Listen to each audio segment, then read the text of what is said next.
Bonsoir à tous, j'espère que vous avez passé une très bonne journée. Je suis heureuse de me retrouver encore ce soir avec vous. Comme vous avez pu le constater, le message vous a été annoncé sur la page du pasteur.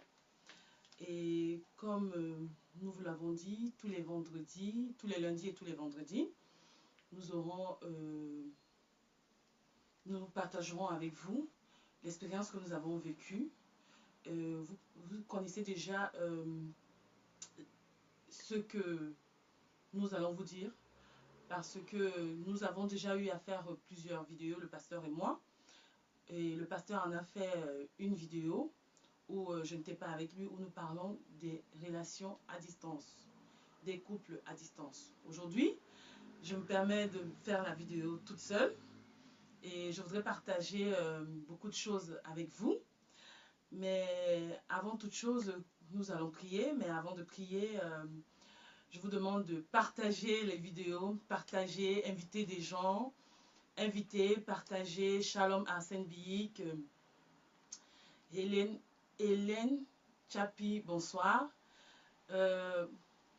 Bonsoir Pasteur Viviane, bonsoir Enzo. Inviter du monde, ceux qui vivent la même situation que nous, ceux qui ont des doutes. Le Seigneur permet que nous puissions raconter notre expérience, que nous puissions raconter notre histoire afin que vous soyez édifiés, afin que vous puissiez avoir un témoignage vivant qui est ma relation avec le pasteur. Bonsoir, bonsoir à tous, bonsoir, bienvenue, bonsoir, bonsoir. Je vous en prie, invitez du monde, bonsoir. Bonsoir Christelle, bonsoir à tous. Nous allons partager, nous allons passer un très bon moment ensemble. Par la grâce de Dieu. Amen, amen. Sois bénie Charlotte. Bonsoir. Bonsoir Minalis.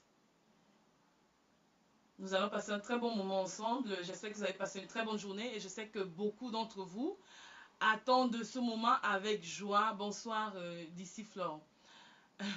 Merci beaucoup Hélène. Demeure bénie. Merci beaucoup. C'est gentil. Bonsoir à tous. Partagez. Que Dieu vous bénisse pour vos partages. Invitez du monde à pouvoir recevoir. Partagez. Merci beaucoup. Sans plus tarder, nous allons commencer ce moment de partage avec vous. Je ne viens pas pour enseigner. Ce n'est pas enseigner la parole de Dieu, mais c'est partager notre histoire. Ce que le pasteur et moi, nous avons vécu. C'est pour pouvoir vous reconforter, pour pouvoir vous guider. Bonsoir Cathy, j'espère que tu vas bien. Invitez du monde, partagez, invitez du monde, partagez. Maximum de partage s'il vous plaît, maximum d'encouragement s'il vous plaît.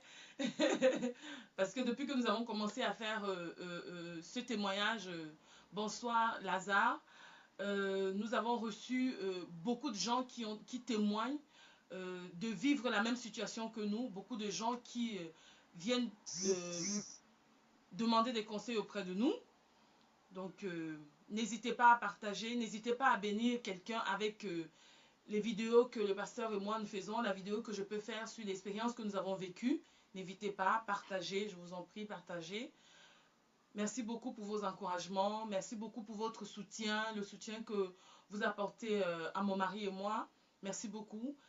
Que Dieu vous bénisse, que Dieu vous remplisse. Amen, Cathy. Amen. Mais avant toute chose, nous allons appeler la présence de Dieu au milieu de nous. Seigneur, je te rends grâce, Papa, parce que tu me fais encore ce privilège de me tenir, éternel mon Dieu, mon roi, devant ce monde, éternel mon Dieu, mon roi, qui traverse la même situation que ton serviteur et moi nous avons traversé. Ceux qui sont dans le doute, éternel, mon Dieu, mon roi, tu apportes la réponse, tu apportes le réconfort, Papa. Merci, Seigneur, parce que tu m'utilises encore ce soir à pouvoir parler, Seigneur, à ce peuple, afin que ce peuple soit réconforté, afin que ce peuple qui se pose des questions concernant les relations à distance puisse avoir la réponse, Papa. Prends le contrôle de ce moment, éternel, mon Dieu, mon roi. Seigneur, dispose les cœurs, éternel, mon Dieu, mon roi, à pouvoir recevoir, Seigneur, ce que tu as mis en moi. Papa, Béni soit ton nom, béni soit ta présence, béni soit tous ceux qui vont se présenter ici ce soir. Seigneur, merci parce que tu apportes une réponse, merci parce que tu apportes le réconfort, merci parce que tu as apporté la solution, Seigneur, au travers du témoignage que ton serviteur et moi nous faisons, au travers de ce que je vais partager ce soir. Papa, béni soit ton nom et que la gloire te revienne au nom de Jésus-Christ. Amen. Amen. Amen, maman Viviane Pasteur. Amen, amen, amen, amen, amen, amen. Amen, amen, amen. Merci beaucoup pour votre soutien. Merci, merci, merci. Alors, ce que je voudrais parler avec vous, c'est le thème que je vais aborder ce soir avec vous. Est-ce possible de vivre à distance sans pouvoir se toucher? Est-ce possible de vivre à distance sans pouvoir se toucher? Parce que ce que nous parlons depuis un moment, c'est des relations à distance. Est-ce que c'est possible d'entreprendre cette relation sans pouvoir se toucher? Oui, c'est possible d'entreprendre cette relation sans pouvoir se toucher. Alors, je vais vous dire une chose, c'est que quand le pasteur et moi, on s'est rencontrés, nous nous sommes mariés. Je suis partie, après le mariage, on s'est séparés. 2 jours après le mariage, on s'est séparés. Je suis rentrée en France parce que moi, je vivais déjà en France et le pasteur, lui, vivait au Cameroun. Donc, moi, je suis rentrée en France après le mariage. Et cela a été très difficile, la séparation, parce que, si vous voulez savoir, on n'a pas vraiment consommé notre mariage. On n'a pas vraiment consommé le mariage parce que moi, j'avais eu des vacances. J'avais eu pratiquement 10 jours de vacances pour pouvoir aller au Cameroun me marier. Donc, le temps que j'arrive, il fallait faire la dot. Après, il fallait faire les préparatifs du mariage à la mairie et à l'église. Donc, le temps a passé. Et comme vous savez que nous sommes un couple pastoral, donc on ne pouvait pas consommer le mariage avant. On ne pouvait pas consommer avant même le mariage. Donc, on était obligé d'attendre, de se marier avant de pouvoir consommer.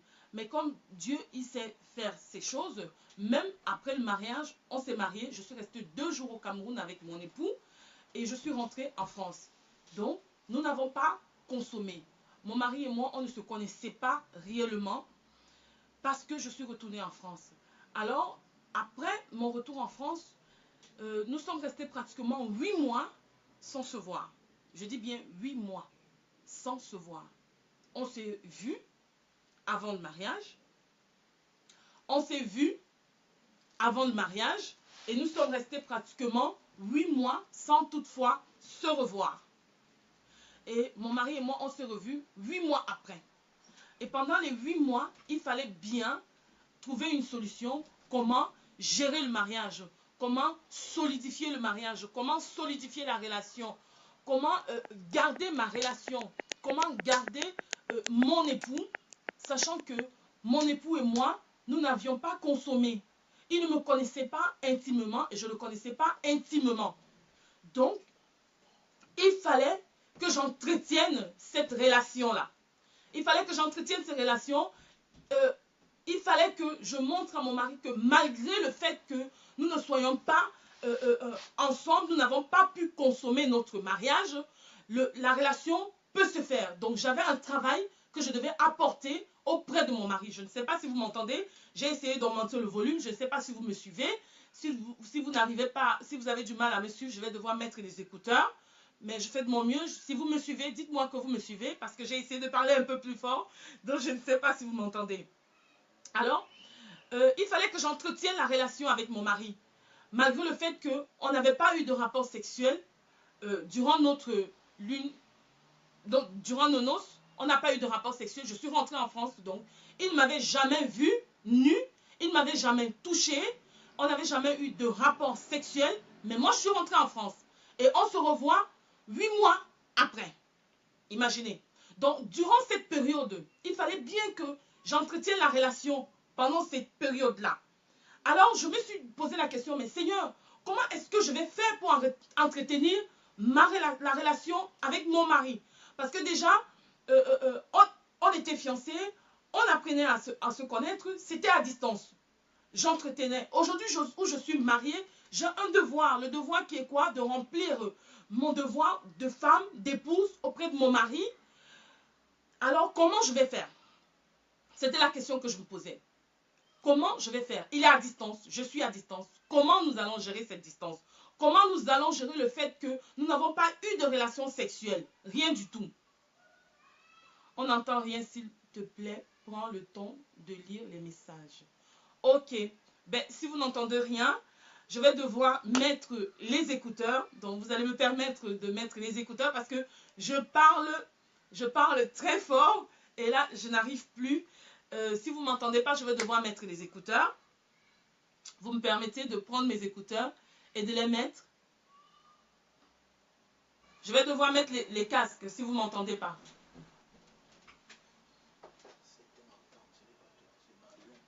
Si vous ne m'entendez pas, je vais devoir mettre...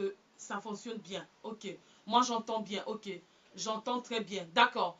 Mettez le volume sur votre téléphone. Mettez le volume sur votre téléphone, s'il vous plaît. Augmentez le volume sur votre téléphone parce que certains entendent et d'autres disent qu'ils n'entendent pas. Et j'ai déjà... je suis allée déjà au maximum de ma voix. Donc, je disais ceci que... Voilà, amen, demeurez bénis pour ceux qui entendent. Et ceux qui n'entendent pas, essayez de mettre le volume sur votre téléphone afin de pouvoir entendre, s'il vous plaît. Amen, amen, amen. Ok. Alors, je disais que il fallait que j'entretienne ma relation avec mon époux parce qu'aujourd'hui, je n'étais plus fiancée, mais j'étais mariée. Comment je devais faire? La meilleure des façons, je vous dis bien, la meilleure des façons d'entretenir une relation à distance, afin que votre mari n'aille pas voir ailleurs tous les matins, quand je me réveillais tous les matins. Dès que je me réveille, j'ai fait ma prière le matin, je fais une photo étant dans le lit, étant couché dans mon lit avec ma robe de chambre, je faisais une photo à mon époux pour lui dire bonjour, j'espère que tu as bien dormi. Je lui ai envoyé la photo. Et quand je lui ai envoyé la photo, tout de suite, il recevait ma photo. Et il était content de voir ma photo. Alors, je me levais le matin avant d'aller au travail. Je prenais ma douche. Après avoir pris ma douche, je m'habille, je me maquille. Je refais une photo où j'envoie à mon époux.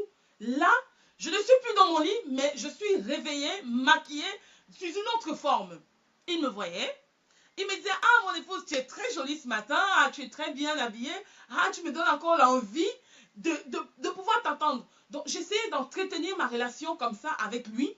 Il ne pouvait pas me toucher, on ne pouvait pas avoir de relations sexuelles, mais à chaque seconde, à chaque instant, j'envoyais des photos à mon époux, j'envoyais des photos habillées, je n'envoyais pas des photos nues, s'il vous plaît. J'envoyais des photos habillées, j'envoyais des photos où j'étais maquillée, j'envoyais des photos où j'étais vraiment habillée.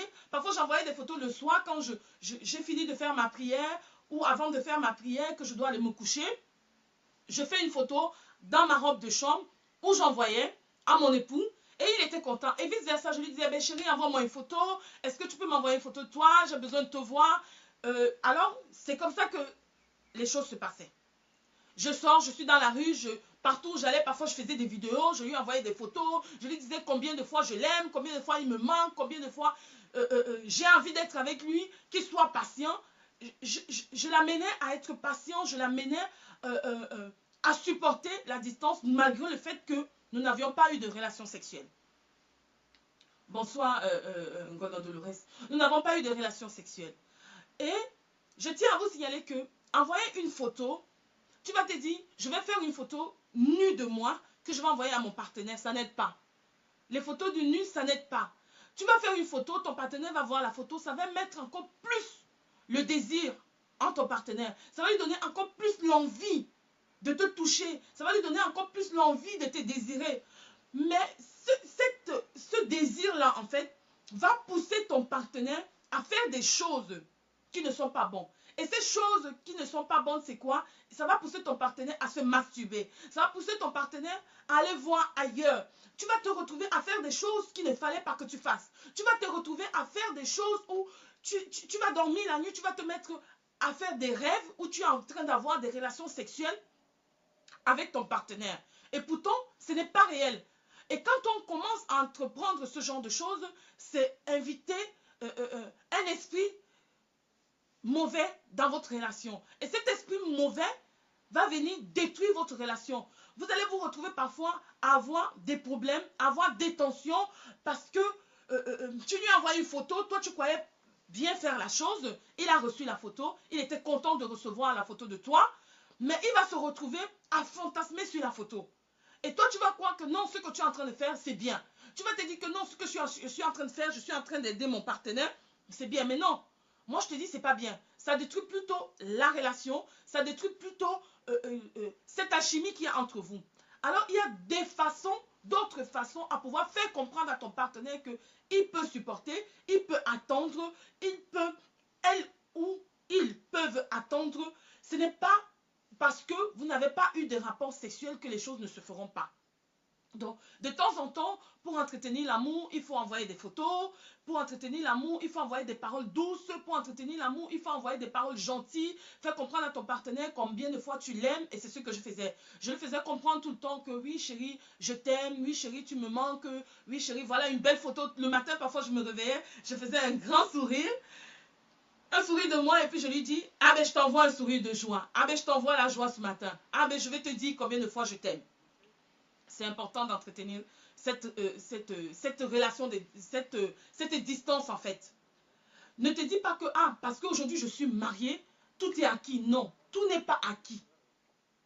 Tout n'est pas acquis. Tu as encore du travail à faire. En plus de la distance qu'il y a entre vous, tu as encore du travail à faire. Et moi, je suis tout à fait d'accord, comme tu dis souvent, il ne faut pas dessiner le diable devant sa porte. En envoyant des photos nues, on expose à la tentation. Exactement, en envoyant des photos nues, tu t'exposes à la tentation et ce n'est pas bon. Ce n'est pas bon. Et parfois, tu vas te retrouver, pour un rien, tu vas vouloir parler avec lui, pour un rien, il est tendu. Pour un rien, il s'énerve. Pour un rien, il commence à te dire des paroles qui ne sont pas bonnes. Et ça te met mal à l'aise. C'est psychologique tout ça. Si tu lui montres les dunes, tu sauras, ça va le déstabiliser. Tout à fait, exactement. Ça va exactement le déstabiliser et ça ne va pas l'aider. Ça ne l'aidera pas. Donc toi, tu vas penser que tu es en train de l'aider. Tu vas penser que tu es en train de lui faire passer un cap. Non, ça ne l'aidera pas. Ça va plutôt le déstabiliser. Ça va plutôt pousser ton partenaire à se dire, ah, ma partenaire n'est pas là. Mais bon, mais écoute, je peux aller voir ailleurs. Non, tu ne peux pas aller voir ailleurs. Et s'il va voir ailleurs, si ton partenaire va voir ailleurs, tu ne peux que t'en prendre à toi. Parce que tu pensais faire la bonne chose. Et pourtant, ce n'est pas la bonne chose que tu as faite. Donc, c'est possible, la relation à distance. Alors moi, j'ai revu mon mari 8 mois après. Et imaginez-vous, 8 mois après qu'on s'est revus, et quand on s'est vu, j'étais tellement contente, j'étais tellement dans l'engouement de revoir mon mari, mais quelque part aussi, j'avais de l'appréhension. J'avais de l'appréhension, je me disais, est-ce que je vais être à la hauteur? Est-ce que je vais y arriver? Est-ce que même quand j'étais dans l'avion, pour aller, quand j'étais dans l'avion pour aller au Cameroun, pour aller voir mon mari, je me posais la question de savoir, mais est-ce que je vais pouvoir y arriver? Est-ce que je vais être à la hauteur? En fait, c'est un moment que j'appréhendais. J'appréhendais réellement ce moment. Je me faisais totalement des films dans ma tête. Et les choses se sont bien passées. Les choses se sont bien passées. Et ça ne fait pas longtemps qu'il m'a rejoint. Ça va bientôt faire 3 mois. Imaginez-vous qu'on a vécu ces moments. On a vécu ces moments pendant pratiquement 4 ans. 4 années. 4 années de distance. 4 années où on passait pratiquement 8 mois, 6 mois sans se voir. Vous imaginez, la femme, elle a cette capacité de pouvoir supporter. La femme a plus de la capacité de pouvoir supporter, ne pas avoir des relations sexuelles pendant des mois. Mais l'homme n'a pas aussi la même capacité que la femme. Maintenant, c'est la femme qui doit amener son partenaire à supporter. Donc, je veux parler aux femmes ce soir que toi, tu as un rôle à jouer dans la vie de ton partenaire. C'est toi, la femme, qui doit amener ton partenaire à supporter par ta façon d'être, ta façon de te comporter. Moi, tous les matins, j'étais tellement gentille. Tous les soirs, j'étais tellement gentille. Je lui envoyais des paroles douces, des paroles pour égayer sa journée. Le midi, je lui disais comment tu vas, qu'est-ce que tu as mangé aujourd'hui, qu'est-ce que tu as fait, où vas-tu. C'est tout ça qui entretient la relation. Parce que tu te dis, ah, je me suis mariée, bon, il est reparti, je suis restée. Mais tu ne sais pas ce qui se passe après. Tu ne sais pas comment il vit la chose étant à distance. Tu ne sais pas. Tu te dis, ah, c'est bon, c'est fait. Ok, j'ai eu ce que je veux. Mais non, ce n'est pas ça. Il faut entretenir cette relation. Entretiens ta relation comme si tu vivais dans la même maison avec ton époux. Il n'y a pas de différence. Moi, j'entretenais ma relation comme si je vivais dans la même maison avec lui. Il y avait des matins où je me levais, je prends mon téléphone, je fais un appel vidéo, pendant que je suis en train de faire le ménage, pendant que je suis en train de faire la cuisine, je suis avec lui. Afin qu'il puisse voir tout ce que je fais. Afin qu'il puisse savoir que non seulement je ne suis pas avec toi au Cameroun, je suis en France, mais tu es avec moi. Tu es présent. C'est ainsi que je me comportais avec lui. C'est ainsi, Amen, Amen Lazare, c'est ainsi que je me comportais avec lui. Donc je n'avais pas un moment, je ne lui laissais pas, j'ai envie de dire, un moment de répit. Je ne lui laissais pas un moment de répit pour vous le dire. Je ne lui laissais pas un moment de répit parce que je me disais, mais Seigneur, tu m'as donné mon mari, nous sommes à distance, c'est toi qui sais pourquoi nous sommes à distance, mais mon devoir est d'entretenir cette distance. Mon devoir est d'entretenir cette relation à distance. Et je sais que tu me donneras la capacité, tu me donneras les moyens de pouvoir entretenir cette distance entre nous. Et le meilleur moyen, c'était d'être toujours au téléphone avec lui. Lui envoyer toujours des photos, lui faire voir ce que je fais, lui parler gentiment, lui dire combien de fois je l'aime, lui dire combien de fois il me manque. C'est comme ça que j'entretenais cette relation à distance. C'est comme ça que j'entretenais le fait de ne pas pouvoir le toucher. C'est comme ça que j'entretenais le fait de ne pas pouvoir avoir de rapports sexuels avec lui. En lui envoyant des photos, en lui parlant tout le temps, en faisant des vidéos. Et nous sommes très amoureux. Oh. Ah ben les jaloux. Amen. Oui, effectivement, quand tu entretiens cette relation, ça réveille encore l'amour. Amen. Amen, homme de Dieu. Amen, demeure béni, papa. Oui, certains hommes ne supportent pas tout cela quand même. Mais toi, la femme, ton devoir est d'amener cet homme à pouvoir supporter. C'est d'amener cet homme à pouvoir supporter. Je dis toujours à mes filles,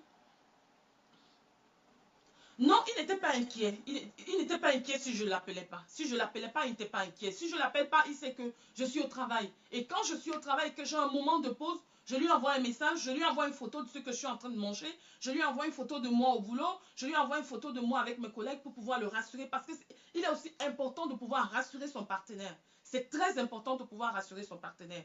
Parce que tu ne peux pas vivre une relation à distance et ne pas rassurer ton partenaire, que ton partenaire ne sache pas ce que tu es en train de faire ou où est-ce que tu es. Donc, quand tu rassures ton partenaire, ça met la confiance entre vous et ça ranime encore la flamme. Ça fait en sorte que votre amour augmente encore. Je ne suis pas d'accord quand vous dites qu'on n'a pas les mêmes chances. Je ne suis pas d'accord. Dans une relation à distance, chacun a sa part de responsabilité. Il a sa responsabilité, tu as ta responsabilité. Et généralement, c'est souvent les femmes qui ont plus de boulot à faire. Ce sont les femmes qui ont plus de travail à faire. Moi, je ne vous cache pas, il y avait des femmes qui draguaient mon mari. Mon mari, c'est un pasteur.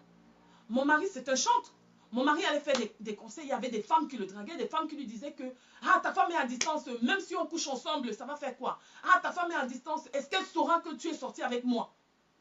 Il y a des femmes. Parfois, j'arrivais au Cameroun, je trouvais des messages que les femmes envoyaient à mon mari. Les femmes qui harcelaient mon mari. Mais quel est ton comportement face à cela? Qu'est-ce que toi tu fais? Est-ce que tu es une femme sauvage? Est-ce que tu es une femme qui dit, bon, mon mari est à distance, les vautours peuvent être autour de mon mari. Si je me suis mariée avec lui, c'est parce que le Seigneur me l'a donné.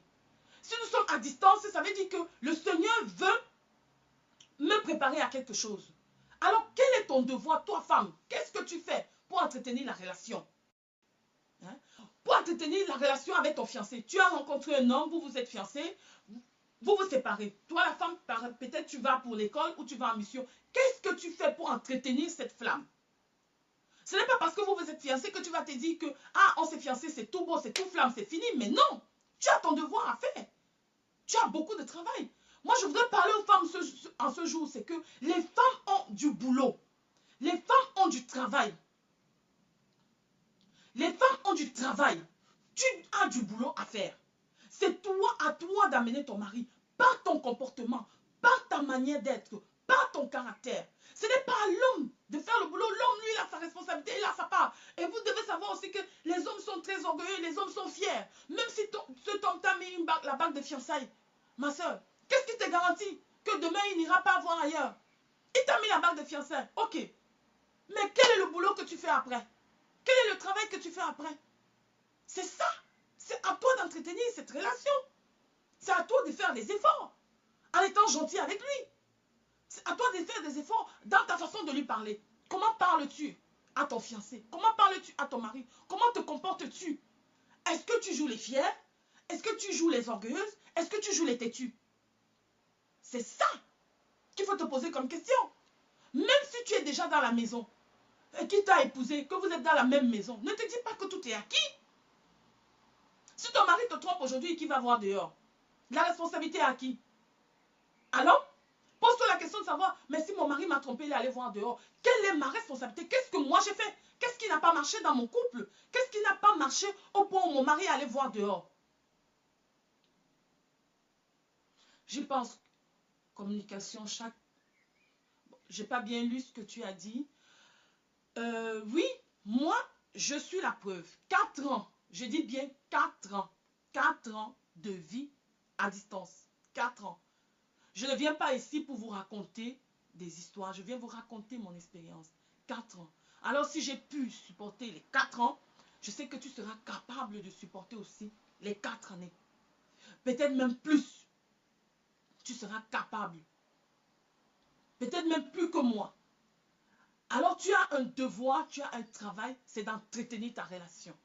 L'amour entre deux personnes, c'est comme une fleur où tu plantes dans un sol et qu'il faut l'arroser. Si tu restes à l'admirer, à admirer ta bague sans bosser dans la relation, salut les dégâts. Et oui, effectivement, effectivement. Si tu restes là à admirer ta bague sans bosser dans la relation, effectivement, ma fille Ngono Dolores, salut les dégâts. C'est comme une plante où il faudrait arroser, tout le temps arroser, tout le temps arroser, tout le temps aller voir s'il y a des mauvaises herbes tout autour. Tu enlèves les mauvaises herbes, il faut arracher les mauvaises herbes. Tous les hommes ne sont pas comme ton mari, tous n'ont pas la patience. Tous les hommes ne sont pas comme mon mari, mais toi tu es capable, femme, d'amener ton mari à avoir de la patience. Tu es capable de lui convaincre d'avoir la patience. Vous pensez qu'il avait la patience? Non, il n'avait pas la patience. À un moment, il m'a demandé au Cameroun.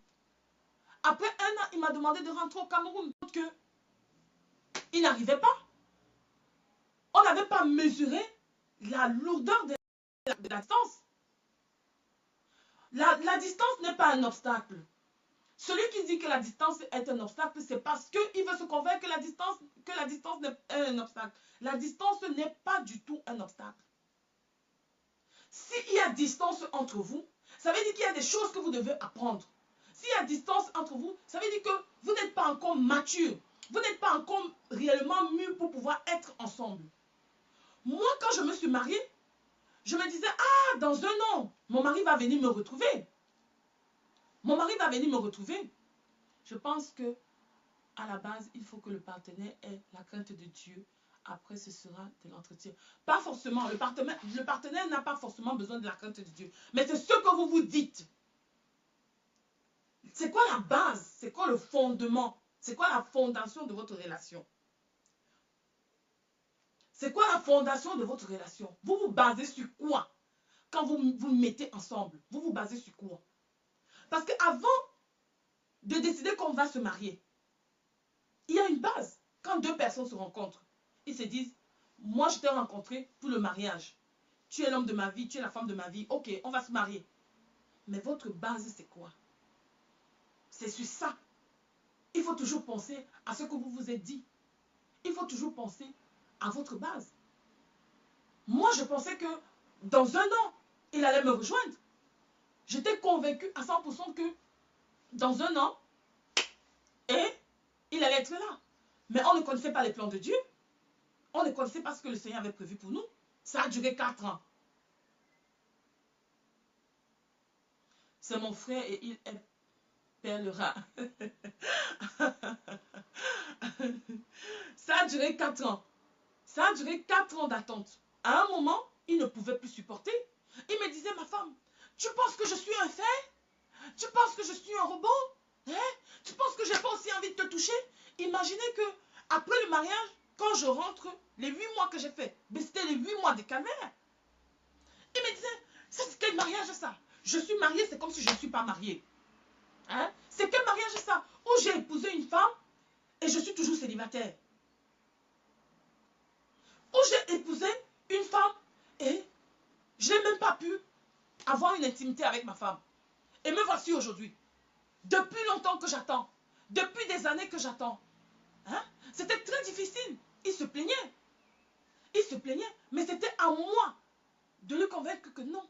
Si tu as attendu des années pour m'avoir, tu peux encore attendre. En ce moment où l'homme se plaint, il faut avoir les paroles pour le réconforter. Il faut avoir les mots pour le réconforter et lui montrer que il peut encore attendre. Fais comprendre à ton partenaire qu'il peut encore attendre. La femme, tu as un grand rôle à jouer là-dedans. Parce que si tu ne fais pas comprendre à ton partenaire qu'il peut encore attendre, Elisabeth va passer à côté, elle va te prendre ton mari. Hein? Elisabeth, Chantal va passer à côté et que ton mari, pendant un moment de faiblesse, il va partir.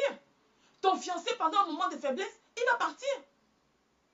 Parce que vous n'avez pas eu cette intimité. Il va aller chez Chantal et il va se rendre compte que avec Chantal, il a ce qu'il n'a pas eu avec toi. Et toi, il n'a pas pu te découvrir. Il va se dire, ah, c'est Chantal la meilleure. Il va passer. Il va partir. Et toi, tu vas te dire, Haka, tu es un coureur de jupon. Haka, tu ne pouvais pas attendre. Non, ce n'est pas ça. En ce moment-là, tu dois être douce. En ce moment-là, tu dois avoir le cœur à la main. En ce moment-là, tu dois te dire, ouais, mon bébé. Ouais, mon amour. Patiente encore un peu. Un tout petit peu. Un peu. Tu verras. Tu ne vas même pas te rendre compte que le temps est en train de passer. Et c'est ce que je lui disais. Patiente encore un tout petit peu. Je te promets, patiente un tout petit peu. Tu ne vas même pas te rendre compte que le temps est en train de passer. Amen. Quand les conjoints n'ont pas la crainte de Dieu, on craque. C'est pour cela que tout est grâce. Oui, je suis d'accord avec toi aussi. Quand les conjoints n'ont pas la crainte de Dieu, on craque. Effectivement. Mais toi, la femme, si tu vas rencontrer un homme qui n'a pas autant la crainte de Dieu que toi, ton devoir, c'est quoi? C'est de mettre tes genoux à terre et prier. Et prier. Je ne peux pas vous dire le nombre de fois que moi j'ai prié. J'ai prié. Oh Seigneur, donne la force à mon mari de supporter. Oh Seigneur, qui ne ressente pas ces distances. Oh Seigneur, qui ne ressente pas ce désir d'aller voir ailleurs. Oui, en tant que servante de Dieu, j'avais peur. En tant que servante de Dieu, j'avais peur que mon mari aille voir ailleurs. Ce n'est pas parce qu'il est pasteur. Ce n'est pas parce qu'il est homme de Dieu que tu vas te dire que ton mari ne va pas aller voir ailleurs. Si j'avais la crainte, j'avais Dieu avec moi, mais j'avais la crainte que mon mari me quitte. J'avais Dieu avec moi, j'avais la crainte qu'une Mirabelle passe à côté et me pique mon homme. Si j'avais la crainte, j'avais cette crainte. Mais qu'est-ce que je faisais? Non seulement, je ne lui faisais pas voir que j'avais la crainte, je ne lui faisais pas voir que j'avais peur. Je lui faisais comprendre qu'il n'y a pas que le sexe dans une relation. Il n'y a pas que le sexe dans une relation, c'est important. Mais il n'y a pas que le sexe. On ne s'est pas marié juste pour avoir des rapports sexuels. On s'est marié pour construire une vie. Et la vie ne se limite pas qu'aux rapports sexuels. On a beaucoup de choses à faire ensemble. Et en plus, nous sommes en couple de serviteurs. Et c'est ce que je faisais comprendre à mon mari tout le temps. Que ne jette pas l'éponge, ne te décourage pas. Eh bien, mes soeurs, à un moment, il ne pouvait plus supporter. Il m'a dit, ben, tu rentres au Cameroun.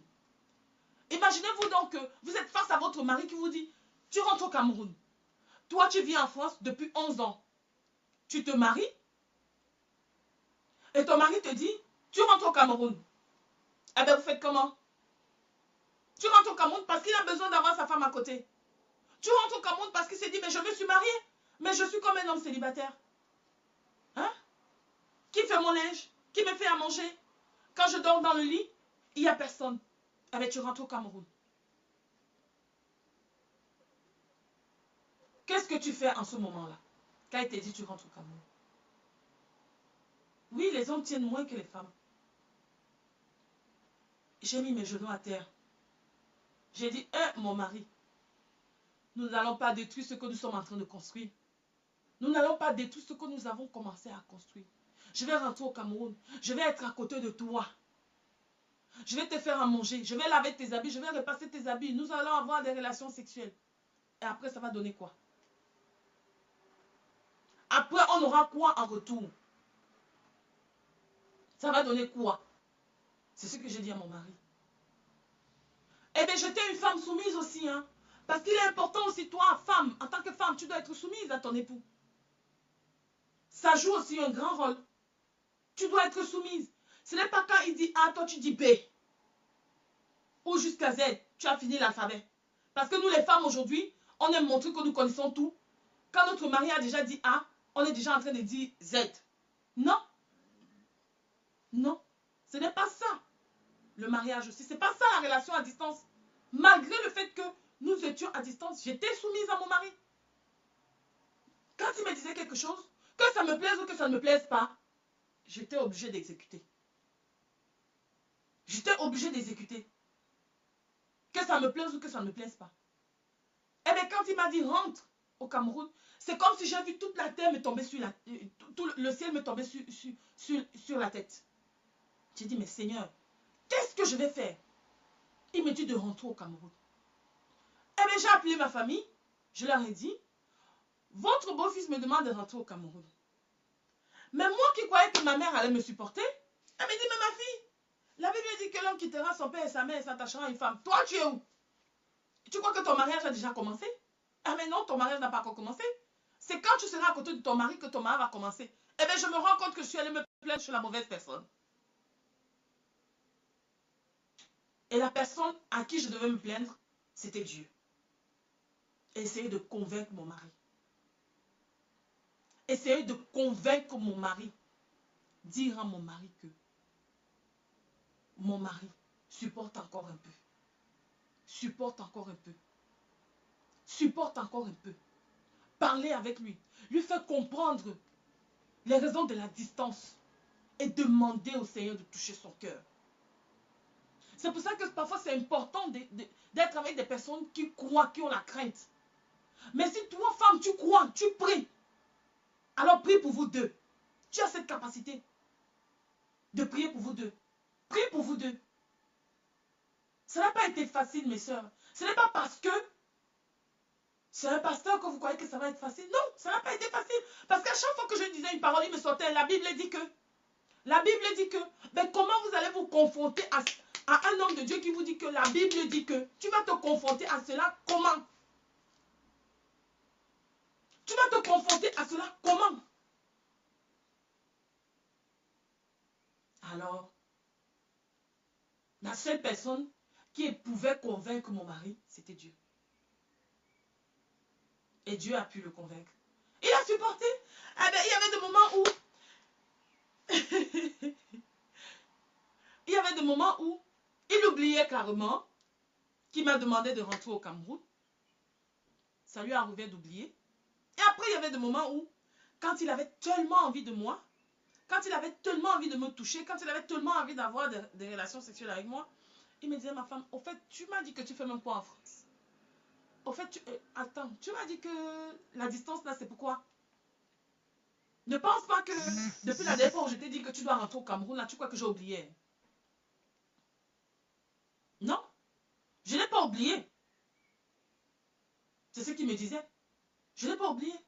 Et bien, quand il recommençait encore à parler de cela, cela me mettait encore mal. Cela me mettait dans la panique. Cela me mettait dans la peur. Et oui. Et je me confiais au Seigneur.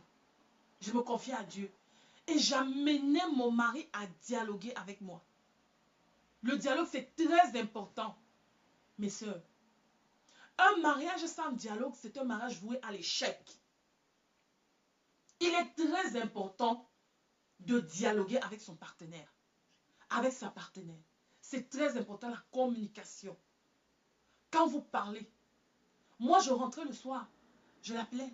Chérie, comment tu as passé ta journée? Qu'est-ce que tu as fait de tes journées? Ok, voilà comment moi j'ai passé mes journées. Ok, voilà ce qui m'est arrivé. Ok, il y a tel courrier qui est arrivé. Ok, il y a telle facture qu'on doit payer. Ok, il y a ceci, il y a cela, il y a machin, il y a ceci. C'est très important. C'est très important. Amen. Le dialogue est la clé du succès, du bonheur. Oui, effectivement. Mais je tiens à vous dire que ça n'a pas été facile parce que mon mari, c'est quelqu'un qui ne parle pas. Ce n'est pas parce que vous voyez le pasteur assis ici, il fait des audios sur Facebook, il parle avec vous, il prie avec vous. Mon mari, c'est quelqu'un qui ne parle pas. Quand vous pensez que, pour moi, c'est exceptionnel, mon mari, c'est quelqu'un qui ne parle pas. Dieu m'a donné un homme qui ne parle pas. Quand il est fâché, il suffit que je le regarde physiquement pour que je sente qu'il est fâché. Pour que je sente qu'il n'est pas content. Mais imaginez-vous donc que vous êtes face à quelqu'un qui ne parle pas et qui doit vous dire pourquoi il est fâché, ce qu'il a dans son cœur.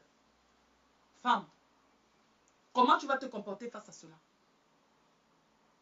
Avec la soumission, avec la gentillesse, avec amour, avec douceur, pour qu'il puisse me dire ce qu'il a dans son cœur. Et c'est comme ça que j'arrivais.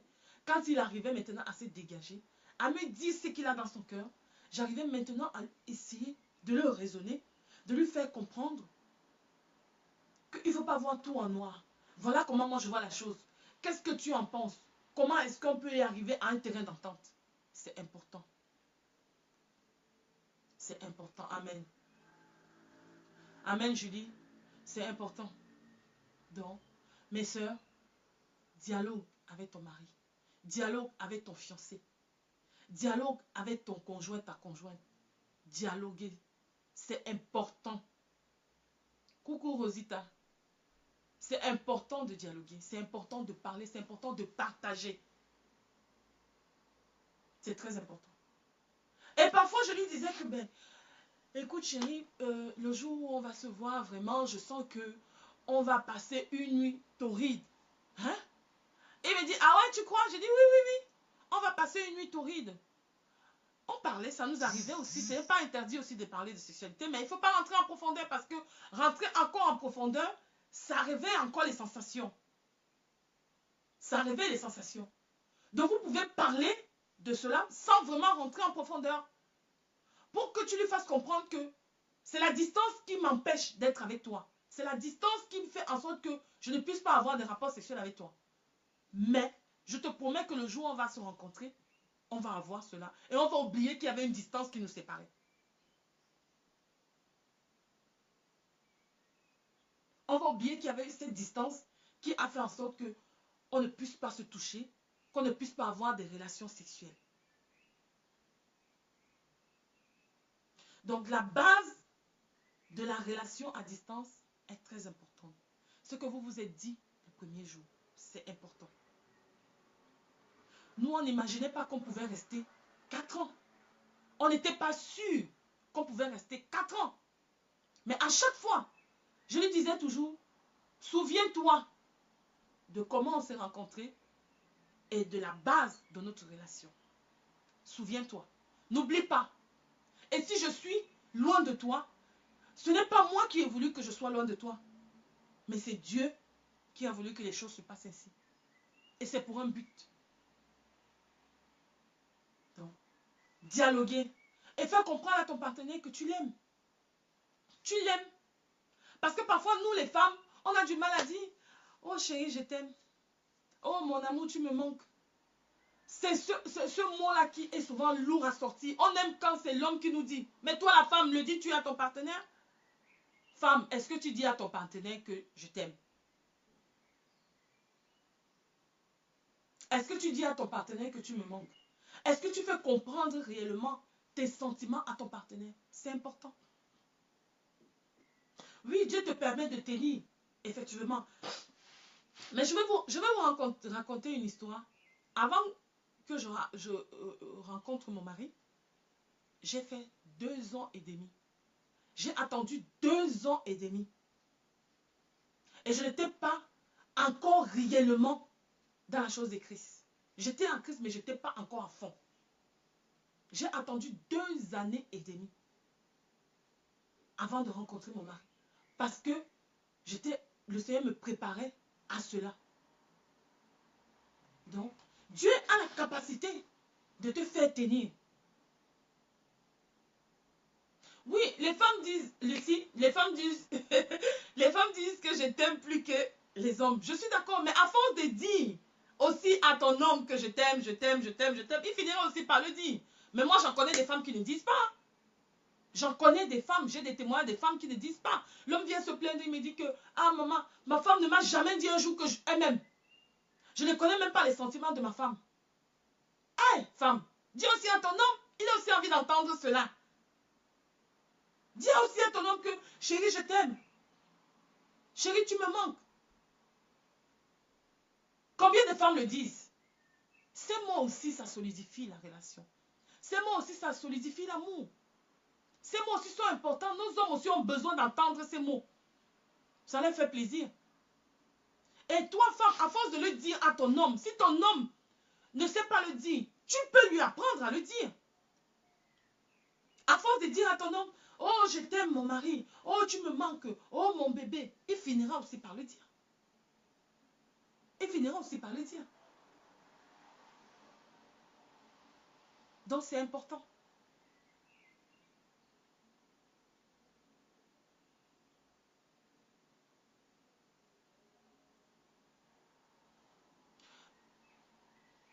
Alors, j'ai rencontré, je pense que vous n'avez pas été au début quand on a commencé cette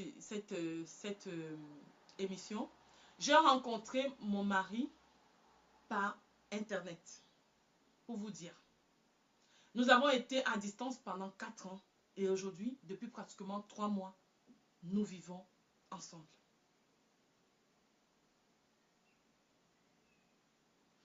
Oui, je confirme, le Seigneur nous aide à nous abstenir que le désir de la chair secondaire. Oui, le Seigneur nous aide à nous abstenir, effectivement. Le Seigneur nous aide à nous abstenir. Tant qu'on n'a pas Dieu, on ne peut pas s'abstenir. C'est important d'avoir Dieu. Parce que le Seigneur fait taire les désirs de la chair en toi. C'est pas grave, Marion. C'est pas grave. Je pense que j'ai pu répondre à ta question. Ce n'est pas grave. Nous sommes là pour répondre à vos questions. Nous sommes là pour vous parler de notre témoignage. On n'a absolument rien à cacher. Et nous pensons que ce témoignage vous aide. Nous pensons que ce témoignage vous édifie. Nous pensons que ce témoignage vous amène à prendre des décisions, à enlever le doute en vous. Donc, il n'y a pas de souci. Si vous avez des questions à me poser, posez-moi vos questions. Je suis là pour vous répondre, quelles que soient les questions. Si je peux vous répondre par la grâce de Dieu, je vous répondrai. Donc, femme, je vais te dire aujourd'hui que il est important pour toi de faire comprendre à ton mari qu'il n'y a pas que le sexe et que cette distance n'est pas un obstacle pour vous. Parce que beaucoup de gens disent que la distance, c'est un obstacle. Non, la distance, ce n'est pas un obstacle. La distance, c'est une petite épreuve. La distance vous amène à vous connaître, à vous découvrir. Eh oui, moi, j'ai connu beaucoup de choses de mon mari étant à distance. Cette relation à distance, je vivais avec mon mari comme si on vivait dans la même maison. Je rentrais le soir, je finis le boulot, il faut que je rentre à la maison. Quand j'ai fini le boulot, j'ai déjà appelé mon mari. Oui chérie, ou bien envoyer un message. Oui chérie, j'ai fini le boulot, je suis en train de rentrer à la maison. J'arrive à la maison, je dois faire à manger. Comme si mon mari était là, je suis au téléphone avec lui. Donc, j'entretenais la relation. Amen, Hélène, demeure bénie. J'entretenais la relation. Ce n'est pas parce que ton mari est à distance, tu vas sortir, tu vas te dire, ah je vais sortir, ah je vais aller faire ceci, je vais aller faire cela. Il ne va pas découvrir. Non. Non. Que tu sois fiancé, que tu sois marié, tu dois entretenir cette relation. Par ton comportement, par tes attitudes, par ta façon d'être, par ta façon même de lui parler. Parfois, nous les femmes, nous parlons tellement mal à nos hommes que l'homme va aller voir ailleurs. Et il trouve une autre qui lui parle bien, tu vas dire que on a marabouté mon mari, on a fait ceci. Mais non, c'est ton attitude, c'est ton comportement. Si le mari est nerveux, ma soeur, si le mari est nerveux, ça c'est une très bonne question. Comment faire? Quand ton mari est en train de parler, s'il parle très fort, il crie sur toi, toi calme-toi.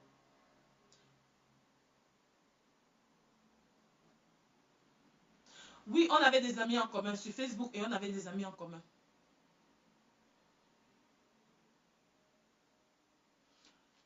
Oui, effectivement, peu sont celles qui disent à leur mari qu'elles les aiment. Effectivement. Si vous voyez que je garde le silence, c'est parce que je suis en train de lire les messages qui passent. Donc, si tu es face à un mari qui est nerveux, ma soeur, ce n'est pas qu'il crie là-bas. Toi, si tu cries là-bas, ça ne résout pas les problèmes. Ton comportement amènera ton mari à ne plus être nerveux. Ton comportement amènera ton mari à ne plus crier. La solution, c'est quoi? Garde ton calme. Quand il a fini de crier, de se fâcher, alors va vers lui. Je pense qu'il est aussi important que les hommes tournent leur cœur vers Dieu. Parce que je reste convaincu qu'un mariage heureux a pour base la parole de Dieu. Bref, la crainte de Dieu. Amen, Lucie. Effectivement, un mariage heureux a... Effectivement, c'est vrai. Stevie et Hortense, demeurez bénis. Amen, Lucie. Demeure aussi bénie, ma chérie. Donc, quand ton mari est tellement nerveux, ma soeur, quand tu as fait quelque chose, ou bien il pense que tu as fait quelque chose que tu n'as pas raison, laisse-le parler. Garde ton calme.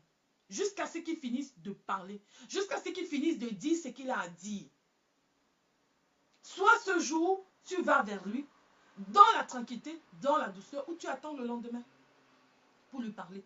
Ou tu attends quand vous êtes au lit, même vers 5 heures du matin, 4, 5 heures du matin, tu le réveilles. Mon époux, j'ai quelque chose à te dire. Je voudrais te parler. Dans la tranquillité. Et quand tu te rends compte que tu es en train de lui parler et qu'il continue à être nerveux, il crie sur toi. Garde ton calme. Laisse-le parler. Ne continue plus la conversation. Laisse-le parler. Jusqu'à ce qu'il déverse ta colère. Parce que s'il parle, tu parles, ça ne résout pas les problèmes.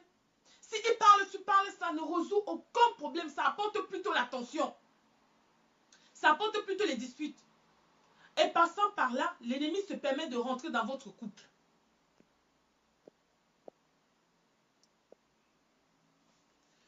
C'est notre personnalité qui doit faire la différence de notre comportement au quotidien. Tout à fait, Hélène. Notre personnalité et notre comportement au quotidien. Tout à fait. Donc, c'est la femme qui a un plus grand rôle, comme je disais. Et c'est la femme qui doit amener son mari dans la patience. C'est la femme qui doit amener son mari à comprendre aussi les choses. Par ton comportement, par les actes que tu poses, par ta façon d'être. C'est très important. C'est très, très important. Donc, je ne sais pas si vous avez des questions. Si vous avez des questions à poser, posez vos questions, je vous répondrai. Si vous n'avez pas de questions, c'est ce que je venais partager avec vous. J'espère que j'ai pu vous aider. J'espère que j'ai pu vous éclairer, par la grâce de Dieu, bien sûr. Donc, j'attends vos questions si vous avez des questions à poser. Donc, les femmes, soyez des femmes vraiment soumises. Cherchez le dialogue.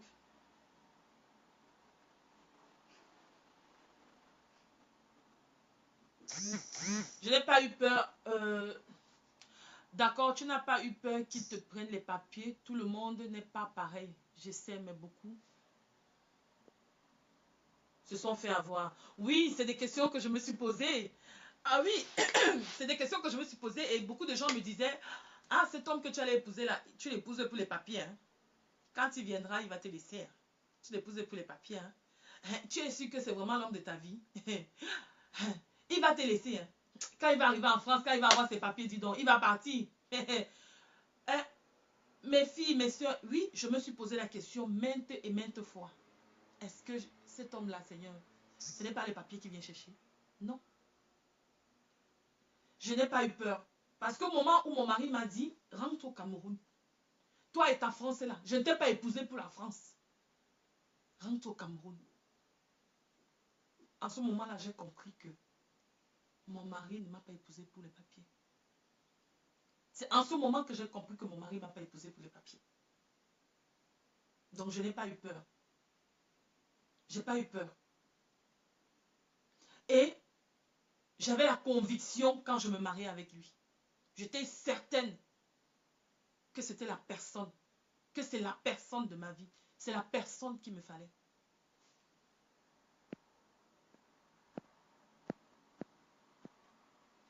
Et quand vous avez eu des problèmes et qu'il a gardé le silence pendant des mois, malgré la tentative, alors que vous êtes à distance, tu fais quoi? Oui, quand on a eu des problèmes et qu'il a gardé... Parfois, le silence, c'est très bien. C'est parfois bien de garder le silence parce que quand il est tellement en colère que vous n'arrivez pas à vous entendre, vous n'arrivez pas à vous comprendre, il est mieux que vous le laissez un peu dans son coin pour qu'il essaye de digérer. Donc, ce que moi je faisais, puisque ce n'est pas bon de dormir dans des problèmes, déjà. Quand tu as un problème avec ton fiancé, ta fiancée, ta femme, ton mari, il n'est pas bon de se coucher sur les problèmes, sur la colère, parce que l'ennemi profite de cela pour mettre la distance. Alors, ce que moi je faisais, c'est que quand on n'arrivait plus à se parler, il était tellement en colère, je lui envoyais des messages pour te dire, malgré le fait qu'on ne se parle pas, malgré le fait qu'on ne s'entend pas, on n'arrive pas à trouver un terrain d'entente, sache que je t'aime. Sache que je t'aime. Je ne veux pas me séparer de toi. Tu es l'homme de ma vie. Je t'aime. Que Dieu veille sur toi. Je prie que le Seigneur puisse te donner la force de pouvoir me pardonner si l'erreur était mienne. Je prie que le Seigneur puisse te donner la force de pouvoir comprendre ce que je voulais dire. Jusqu'à ce qu'il décidait. Jusqu'à ce qu'il décidait de me reparler. Comment ton mari te rassurait? Mon mari me rassurait tous les soirs. Il m'envoyait une photo. Il m'envoyait des paroles douces. Quand il était avec ses amis, il appelait tout le temps, je suis avec des amis, je suis en train de faire telle chose. Il me demandait toujours mon avis sur ce qu'il devait faire. Il me demandait toujours mon avis sur comment est-ce qu'il devait s'habiller, qu'est-ce qu'il doit porter, s'il a un rendez-vous, où est-ce qu'il va. Et il me donnait tout le temps les preuves de ce qu'il était en train de faire. Et je faisais pareil. Parce qu'au début, sachez qu'au début, il ne le faisait pas. Au début, il ne connaissait pas cela. Au début, il ne connaissait pas cela. À force que moi je le fasse, il a fini par le faire. Au début, quand je sortais même avec mes camarades de ma formation, je l'appelais, je dis chérie, je suis avec mes camarades, je fais une photo, je lui envoie. Il dit mais à quel moment est-ce que tu passes le temps avec tes camarades? J'ai l'impression que tu passes plus de temps avec moi qu'avec tes camarades. Je dis mais mes camarades savent que je suis mariée et que mon mari n'est pas là. Donc j'ai besoin de rassurer mon mari. Chérie, je t'ai dit que je sors avec mes camarades, mais j'ai besoin de te donner les preuves de là où je vais. Si je sors avec ma petite soeur, je suis allée au cinéma, je lui envoie une photo pour lui prouver que je suis au cinéma et je suis avec ma soeur. Si je suis allée au restaurant manger, je lui envoie une photo pour lui prouver que je suis à tel endroit.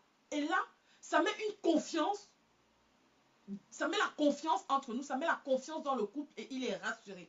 Et je vous promets qu'au début, il ne le faisait pas. Et moi, je me plaignais, mais tu sors, tu ne m'envoies pas des photos, mais tu sors, tu ne me dis pas. Mais tu sors. Il me disait, mais est-ce que je suis obligé? Est-ce que tu me contrôles? Hein, je suis ton mari. Hein, tu dois faire ce que moi je te dis de faire. C'est pas parce que toi tu fais que je dois faire. Et au début, je faisais le bras de fer avec lui. Je faisais réellement le bras de fer avec lui. Ça m'énervait. Mais je me suis rendu compte que non, je ne dois pas faire le bras de fer avec lui. Ça ne doit pas m'énerver, mais je dois plutôt lui montrer comment est-ce que je voudrais qu'il fasse les choses pour moi. Puisque moi, je fais pour lui. Et je pense que en continuant à faire, il finira par faire pareil que moi. L'abstinence avant le mariage a été décidée de commun accord ou est-ce que l'un a imposé à l'autre? Alors, l'abstinence avant le mariage, déjà, je vais vous dire que nous sommes un couple chrétien. Donc, ce que la Bible nous demande, c'est de ne pas avoir des relations hors mariage. Donc, on n'avait pas, c'est ce qui est écrit dans la Bible, qu'il faudrait se connaître dans le mariage. Donc, quand lui et moi, on s'est rencontrés, on le savait déjà. Et on en a discuté, on en a parlé. Je lui ai dit, pasteur, je sais que tu sais ce que la Bible dit. La Bible nous recommande de s'abstenir, de ne pas se connaître hors mariage. Et il m'a dit, oui, c'est vrai, je le sais. Et moi, ça ne me cause aucun problème. Et ça ne devrait même pas nous causer de problème puisque nous sommes un couple chrétien. Et ça a été facile pour nous de pouvoir s'abstenir jusqu'à ce moment-là. Oui, Liliane, ta part de Dieu fera grâce. Amen. Je ne sais pas si j'ai répondu à toutes vos questions. Si vous avez d'autres questions, posez vos questions. Je suis là pour vous répondre. Coucou, Marie-Claire. Bonsoir. Bonsoir, Annette. Donc, je ne sais pas si vous avez d'autres questions. J'écoute vos questions. Et si j'ai pu répondre à toutes les questions dont vous m'avez posées. Bonsoir, ma soeur. Si vous avez d'autres questions, on va devoir se séparer. Si vous avez des questions, posez vos questions. Vous avez trouvé la vidéo en cours, presque à la fin. Donc, vous allez suivre le début. Je suppose qu'il n'y a plus d'autres questions. Donc, tu l'as rencontré sur Facebook et tu as payé un billet pour aller au Cameroun sans le connaître. Qu'est-ce qui t'a mis en confiance? Car encore une fois, beaucoup se sont fait avoir. Encore une fois, beaucoup se sont fait avoir. Désolée, je me répète, mais je suis curieuse. Ta famille t'a encouragé. Ils n'ont pas eu peur. Alors, bonsoir Marie. Ma famille ne m'a jamais encouragée. Ma famille ne m'a jamais encouragée parce que ma famille me disait, tu quittes la France pour aller épouser un homme que tu ne connais pas. Tu quittes la France pour aller épouser un homme que tu n'as jamais vu. Ma famille a été contre, y compris même la famille de mon époux, ils étaient contre. On lui disait, mais parce que tu vas épouser une femme que tu n'as jamais vue. Une femme que tu ne connais pas.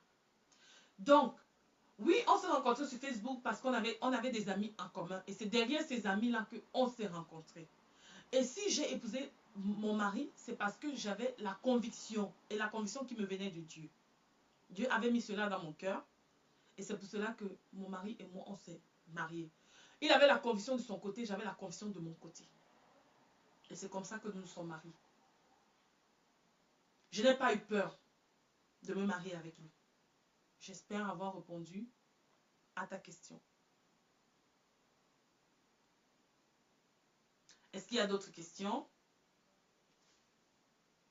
Je t'en prie, Hélène, sois aussi bénie. Amen. Demeure bénie aussi, Hélène. Est-ce qu'il y a d'autres questions? S'il n'y a plus d'autres questions, je vais devoir vous dire bonne soirée. Et notre programme, nos rendez-vous, c'est tous les lundis et les vendredis. Pour l'instant, on fait les vidéos en direct sur la page de Stevie, William et Beau, mais nous avons notre page qui est Stevie et Hortense. Likez la page parce que dorénavant, on fera des vidéos sur cette page parce que nous avons encore beaucoup de choses à partager avec vous. Tu n'étais pas...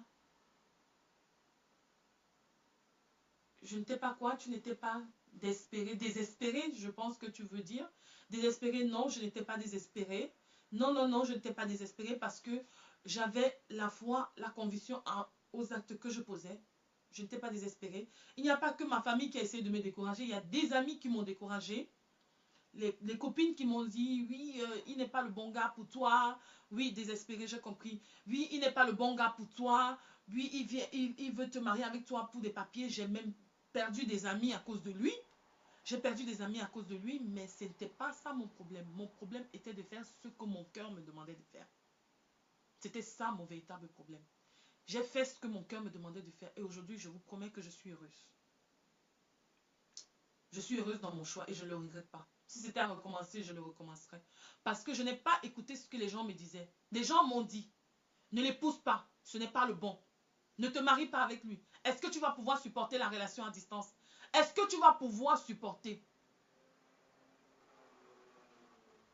Amen, Gono Dolores. Est-ce que tu vas pouvoir supporter? Est-ce que tu vas pouvoir supporter? Est-ce que ça va aller? Hein? Il est loin de toi. Toi, tu es ici. Est-ce que tu vas supporter? Hein? Amen, amen, Marion, amen. Si ce que je partage t'a béni, demeure béni. Et je sais que le Seigneur fera de bonnes choses dans ta vie, dans ton couple. Ne perds pas espoir, ne désespère pas. Prie le Seigneur. Tiens ferme et tu verras la fin de cette histoire. Tu seras heureuse et tu partageras aussi ton expérience avec d'autres personnes. Tu dis aux gens ce par quoi tu es passé. Aujourd'hui, je raconte ce par quoi je suis passé parce que le Seigneur a fait beaucoup de choses dans notre couple.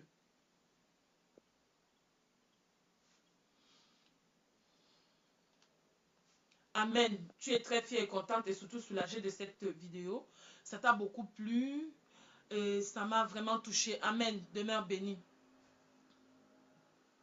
Donc, les amis me disaient, oh, ce n'est pas lui. Oh, ça ne va pas aller. Oh, j'ai eu des problèmes à gauche, à droite. Oh, quitte-le. Oh, il est pauvre. En plus, le mot-clé, c'était que tu vas te marier avec un homme pauvre.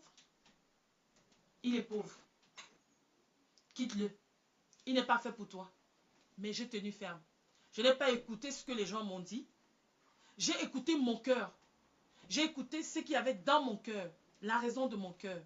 Il faut vraiment rendre gloire au Seigneur pour vous avoir accompagnés. Amen, amen, amen, amen. Oui, il faut rendre gloire au Seigneur pour nous avoir accompagnés. J'ai écouté la raison de mon cœur. J'ai écouté ce que mon cœur m'a demandé d'écouter, ce que mon cœur m'a dit. Je n'ai pas écouté ce que les gens m'ont dit. Et à un moment, il faudrait que vous sachiez une chose, c'est que je me suis découragée à un moment. Il y a des moments où je disais, ah, je ne veux plus le mariage. Ah, je ne veux plus être avec toi. Ah, je ne veux plus. Mais ça en est trop. Ah, mais je ne peux plus supporter. Mais après, il me disait, si toi tu ne veux pas le mariage, moi je veux. Moi je veux le mariage là. Je sais que c'est toi la femme de ma vie. Je veux ça.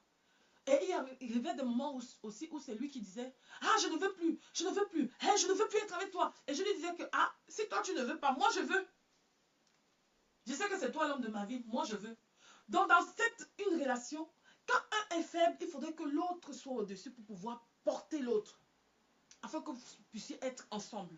Ce n'est pas quand il te dit, moi je ne veux plus. Et toi aussi de ton côté, tu dis aussi que je ne veux plus. Hein, je te quitte, c'est fini entre nous. Mais vous ne pourrez rien faire. Vous ne pourrez rien faire, vous n'irez nulle part dans ces conditions-là. Si lui, il te dit que je ne veux plus, ma soeur, toi, tu dis que moi, je veux, puisque je sais que c'est toi. Et quand lui, toi, tu lui diras qu'il ne veut plus, lui, il viendra te dire que moi, je veux, puisque je sais que c'est toi. Donc, il faut, comme dit ma fille Gona Dolores, il faut toujours se compléter. Toujours se supporter. Si vous ne vous complétez pas, si vous ne vous supportez pas, vous ne pourrez rien faire. Vous n'irez nulle part. Vous n'irez nulle part. Parce que si tu le quittes, parce que tu te dis que c'est une relation à distance, je ne peux pas supporter cette relation à distance, et tu vas chercher une autre qui n'est pas à distance, ma soeur, j'ai envie de te dire que tu vas rencontrer les mêmes de bois avec celui qui est à côté de toi. Tu vas rencontrer la même chose avec celui qui est à côté de toi. Donc supporte-le. Si tu as fait le choix et que tu as la conviction, Dieu a mis cela à ton cœur et te dit que c'est lui, ma soeur, supporte-le. Supporte-le. Ne te décourage pas. Sois là. Et sur ce, je vais inviter mon prince charmant à venir à côté de moi. J'espère que vous avez passé un très bon moment. Hein. J'espère que vous avez bien fait le Congo ça là. C'est bon, c'est bon. Elle a été vaillante, n'est-ce pas? Elle a été brillante. Elle vous a bien raconté l'histoire. C'était bon. Waouh. J'espère que ça s'est bien passé. C'est pas facile, hein. C'est pas facile, mais quand tu parles de toi, surtout quand tu ne mens pas, quand tu racontes pas les histoires pour raconter, quand tu dis ce que tu as réellement vécu, c'est facile, ça passe. Vraiment, mère, merci, merci. Ah, ma fille, ça fait plaisir.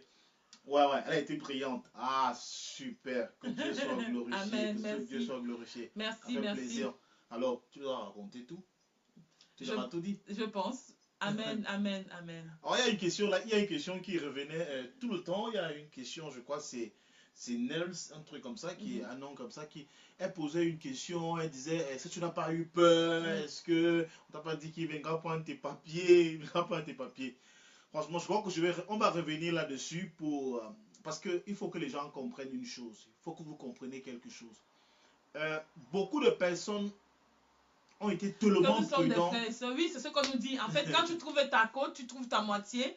Vous finissez par vous ressembler quand ça vient de Dieu réellement. Ouais, beaucoup de personnes, je voulais dire ceci. Je voulais dire que beaucoup de personnes disent oui, Kani. J'ai ma co-épouse qui est en ligne. Bon, beaucoup de gens disent, voilà, ok. Oui. Ah, voilà, c'est Kitoko qui a posé cette question-là. Merci, nous sommes beaux.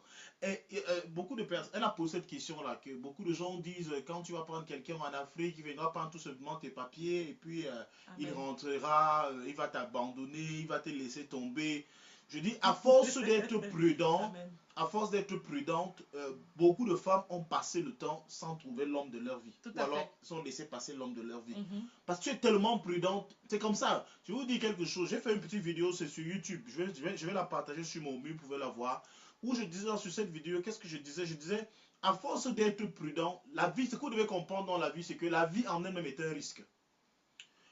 La vie est un risque. Vivre, naître, c'est prendre le risque de mourir un jour. Investir, vouloir investir, c'est prendre le risque de pouvoir perdre tout son argent, de perdre son capital. Alors, si tu as peur de t'investir, si tu as peur de prendre le risque, sache que tu finiras pas, parce que tu as peur.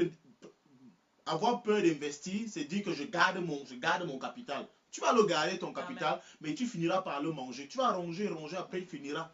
Et quand tu vas vouloir investir, tu n'auras plus rien. Et cela, je peux renvoyer cela en ce qui concerne la femme. À force de vouloir être trop prudente dans la vie, vous êtes tellement prudente, vous avez tellement peur d'être tellement prudente, vous êtes tellement prudente au point où vous commencez à vieillir. Tu commences à vieillir, tu ne trouves pas que le temps passe. Tu as déjà 40 ans, 45 ans, tu continues à être prudente, tu bloques tes papiers. Oh non, il ne faut pas que je donne mes papiers à quelqu'un. Tu n'avais pas de papiers.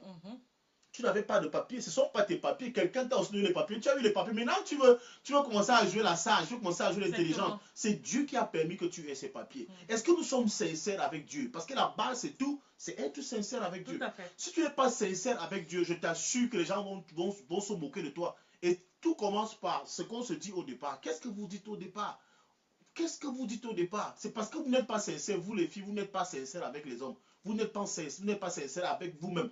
Vous voulez parfois jouer avec les gars qui sont aussi à distance. Tu as un gars qui est au Cameroun, tu joues avec lui et tu as un autre ici au Cameroun. Tu as un autre en France ou en Europe. Mais tu joues avec un autre qui est en Afrique. Et c'est ça le problème. Soyons sérieux nous-mêmes. Si nous voulons que l'homme que nous avons en face si nous voulons que l'homme qui est en face soit sérieux, soyons déjà nous-mêmes sérieux.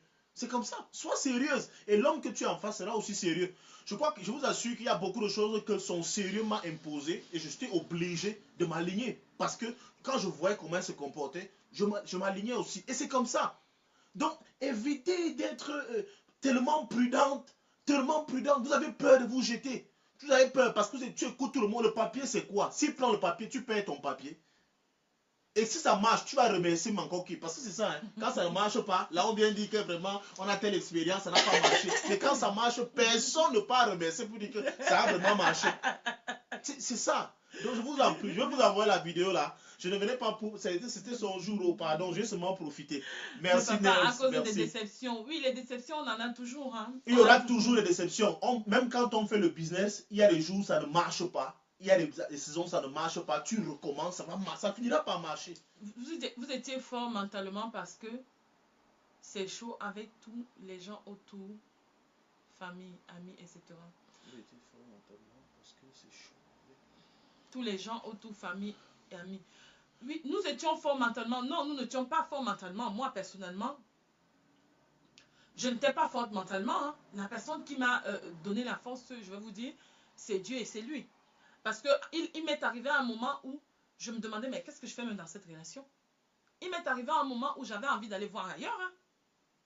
Quand je parle de papier, j'ai dit ça parce que je connais beaucoup de sœurs qui étaient sincères, se sont fait avoir. Exactement. Et se sont fait avoir, oui. Quand tu parles de papier, tu connais beaucoup de sœurs qui étaient sincères, qui se sont fait avoir. Tu ignores aussi, tu connais aussi certains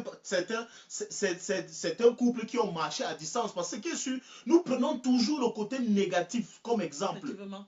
Pourquoi? Même s'il y a un seul couple qui a réussi, dis-toi que si un seul couple a réussi, ça veut dire que moi je serai le second couple qui va réussir. C'est comme ça. Ne te dis jamais que... Parce qu'on prend toujours les mauvais exemples. Et c'est ça qui nous permet toujours de dire que ça ne va pas marcher. Comme avec Sang, ça n'a pas marché. Moi, qu'est-ce qui marchera avec moi?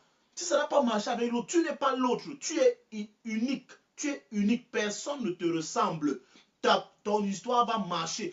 Faisons toujours une étude de faisabilité lorsqu'on commence un projet. Ça sera la prochaine vidéo, ça sera dessus. L'étude de faisabilité, ça veut dire que la base de votre projet, c'est quoi? Parce que le mariage est un projet.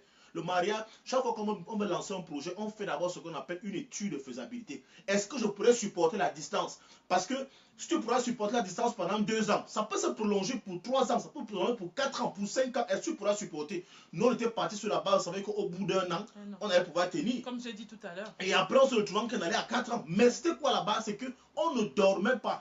Peut-être elle n'a pas pu le temps de pouvoir vous le dire réellement. Mais l'engagement que nous, on avait pris au départ, c'est qu'on ne dormait pas, même si on était fâché. On ne dormait pas étant fâché. Il fallait que, même si on a un problème, notre problème devait s'arrêter avant qu'on aille au lit. C'était comme ça. Et on s'arrangeait parce qu'on était retenu par notre propre loi. Mais quelles sont les bases que vous êtes fixés dans votre relation? Vous n'avez pas de base. Vous vivez avec les mondains. Nous vivons avec les gens qui ne connaissent aucune base. Nous refusons les lois de Dieu et même les lois que nous se fixent, on les jette. Lucie, souvent de passe bonnes souvent. bases dès le départ, mais après on se joue de l'autre. Orti pourra te raconter mon histoire. 10 ans plus tard, nous sommes où nous sommes. Mais je rends grâce à Dieu en toutes choses, car je sais un Dieu vivant. Amen. Bref, comme je vous dis là, moi on reviendra là-dessus lundi. On aura notre vidéo lundi, la suite lundi, on va se retrouver. Invitez le maximum de personnes, partagez, mais je vous dis, par expérience, parce qu'on a observé, c'est que beaucoup de personnes n'arrivent pas à se jeter, à se lancer même dans le business. Quelqu'un a 1 million, tu commences à réfléchir, oh si je perds mes 1 million, je fais comment?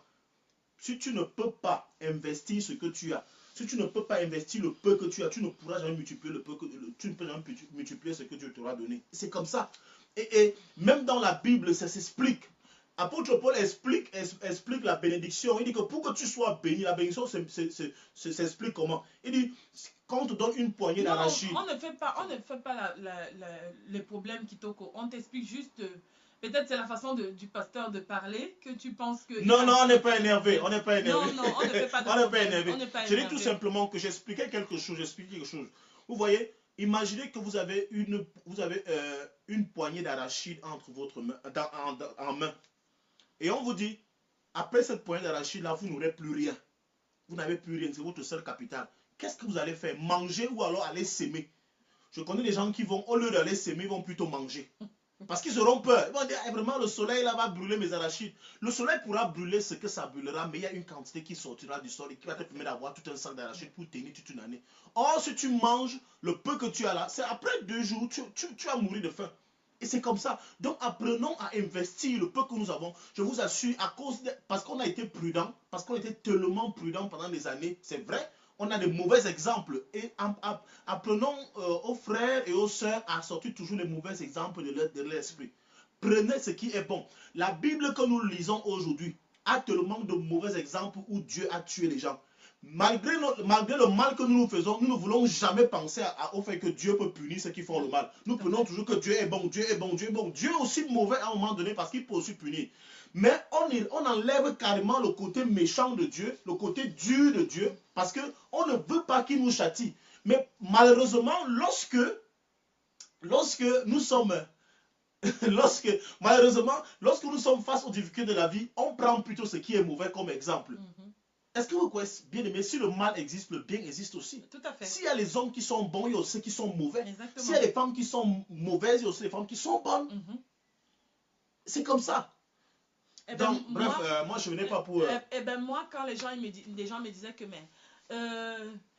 il va venir, il va prendre tes papiers. Et moi, je répondais à ces personnes-là que s'il prend mes papiers, je ne serai pas la première à qui on prend les papiers. Et tu ne seras plus je ne serai pas sans papier. Et je ne serai pas non plus la dernière, mais j'aurai au moins essayé. Même si ça ne marche pas, j'aurai au moins essayé. En fait, c'est les réponses que je donnais aux gens pour que les gens me laissent un peu tranquille. Et puis même, si tu es ton père en Afrique à s'installer en Europe, tu payes quoi? Celui qui doit être ton homme sera ton homme. Exactement.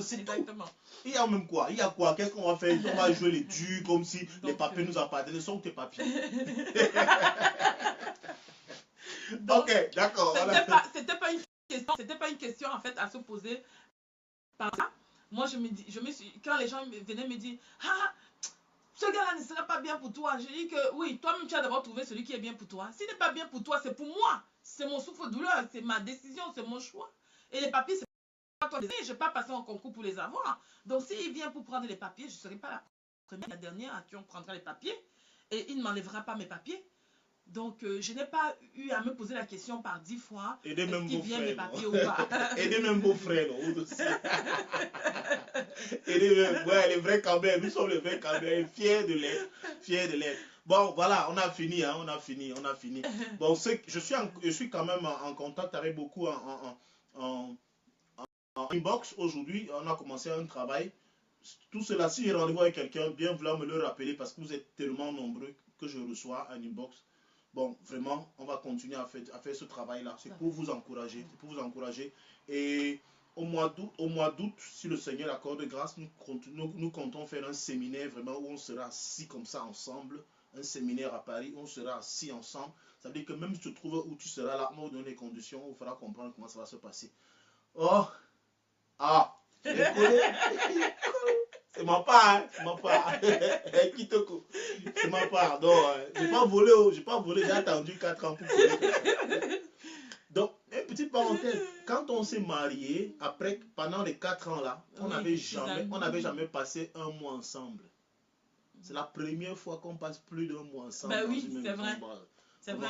Pendant 4 ans, quand j'allais au Cameroun, je faisais 10 jours, 2 semaines, 9 jours. Celui que j'ai trop... La période où j'ai trop fait, c'était 3 semaines. Hein. Même pas. Hein. Merci, Jemima. Hein. Merci, Jemima. On va prier. C'est-à-dire, nous pensons à nos frères qui sont en Afrique. La connexion, c'est pas évident pour eux. Donc, on va essayer de couper. On s'excuse vraiment, c'est vrai. Oui, à Lyon aussi. Non, mais Marion, tu vas d'abord, ce qu'on s'est dit, c'est que tu vas d'abord monter ici. À Lyon aussi, on va faire. Non, on ne peut pas vous rendre jaloux parce qu'on vous souhaite aussi le meilleur.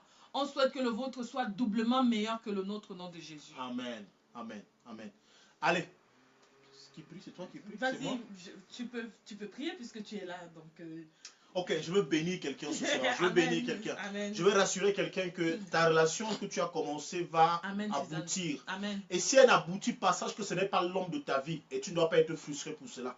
Si elle n'aboutit pas, sache que ce n'est pas la femme de ta vie et elle ne doit pas être frustrée et tu ne dois pas être frustré pour cela. La Bible déclare que Dieu te fera oublier les années qu'on déverrouille les sauterelles. Même si quelqu'un est dans ta vie aujourd'hui et qui n'est plus là et que tu pleures, après avoir pleuré, viendra un homme ou une femme dans ta vie qui te fera oublier ces moments de pleurs. Et je déclare que ceci est ta portion à partir de ce jour. Je cesse d'être un coach en ce moment pour devenir l'homme de Dieu. Je dis dans ta vie que la bénédiction de l'Éternel sera ta. Ce que Dieu a fait pour nous, il le fera aussi pour toi. Si Dieu m'a permis de sourire aujourd'hui, s'il a permis à mon épouse de pouvoir sourire aujourd'hui, s'il a permis que nous soyons un témoignage pour vous, parce qu'il a prévu ces moments afin que nous puissions aussi vous bénir. Que la grâce de Dieu soit sur vous, que l'Éternel vous bénisse, qu'il vous soutienne dans tout ce que vous faites, qu'il vous donne la force de pouvoir être patient, de pouvoir tenir, de pouvoir encourager votre partenaire, peu importe le lieu où il se trouve dans le monde, qu'il soit en Asie, en Afrique, en Amérique, en Europe, qu'il soit en Océanie, que Dieu soit votre force, qu'il vous soutienne, qu'il vous donne la force de pouvoir tenir au nom puissant de Jésus. Je prie pour tous ceux-là qui ont engagé la procédure de regroupement familial ou pour l'obtention d'un visa. Je prie que l'Éternel vous soit favorable. Je prie que les ambassades vous soient favorables. Je prie que l'Éternel vous bénisse dans tout ce que vous allez faire. Au nom puissant de Jésus. Je déclare qu'en ce moment, toute personne qui voudra vous empêcher de pouvoir être ensemble, je déclare que la parole de Dieu qui dit que l'homme quittera son père et sa mère s'attachera à sa femme et que personne ne sépare ce que Dieu a uni. Je déclare que cette parole s'accomplit dans votre vie et parce que vous êtes dans la marche chrétienne, que Dieu vous soutienne, vous donne la force d'avancer et vous êtes des champions pour cette génération, tels que nous témoignons aujourd'hui, vous allez aussi témoigner demain. Amen. Vous allez témoigner demain. Amen. Vous allez témoigner demain. Amen. Vous allez témoigner demain. Amen. Au nom de Jésus-Christ. Si tu es content, tu acclames très fort, tu cliques un j'aime ou tu partages. Que Dieu te bénisse, que Dieu vous bénisse, que Dieu vous bénisse. Vous êtes les champions, vous êtes les meilleurs. Moi, je sais que d'ici 2 ans, on va célébrer, on va rassembler les couples comme ça, rassemblés. Les couples rassemblés, on va se retrouver et ensemble, on va danser. Amen. On va danser pour la gloire de Dieu. Amen. Shalom, shalom. Nous vous aimons. Bonne soirée, nous vous aimons. Bonne soirée, bonne soirée. Demeurez bénis aussi au nom de Jésus-Christ. Au revoir, au revoir, au revoir. Bye bye.